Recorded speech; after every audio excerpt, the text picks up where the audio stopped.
This actually is a bracelet that has the names of Timothy Britton, who was a SEAL officer that was killed in 2009, the four Lakewood officers that were killed in 2009, and then Jet Mundell from Pierce County Sheriff's Department who was killed in.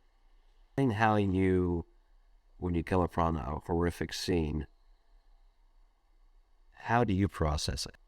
I do talk with my fellow chaplains usually, and maybe other people, fellow officers, about the experience, the scene, how it affected me. I think it's very important. I feel that there's almost like a slip that's in you if you experience something and you can internalize it, rather than I think that you remove the power of it to have control over you by verbalizing your feelings. I think that it's extremely important for chaplains and law enforcement officers to be transparent.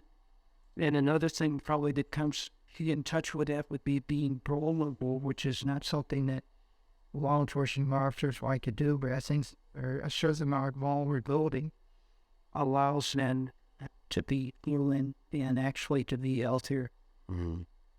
Talk to me about the importance of just in debriefing and how quickly it should happen after a critical incident.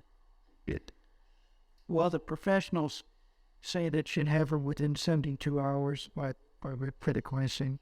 I do feel it's extremely important, and it's not because I've been told by the professionals that it's important, but because I see the results of it with law enforcement officers, and they have said that it's helped. I've seen them had to have a sigh of relief once they've completed the debriefing. It really is helpful and effective because it kind of is a place where you come to talk together about the experience, and so it's just beneficial because it helps you relieve some of the pressure. You said that you can spot post-traumatic right away. What do you see? Well, it's an interesting thing. It's kind of like a woman who has been molested says that she can be a woman that she can sense that they've been molested.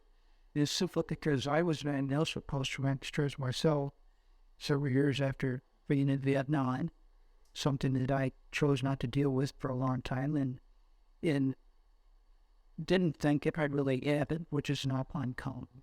But because I've experienced it myself, they always say it takes one to know one. It's easy for me to see what it is. What is it? Well, what it is a certain amount of symptoms. It would be people having difficulty sleeping, having nightmares or flashbacks, maybe anger, anxiety, hyperalert, hypervigilant, relationship problems, difficulty with trusting people, and especially authority figures.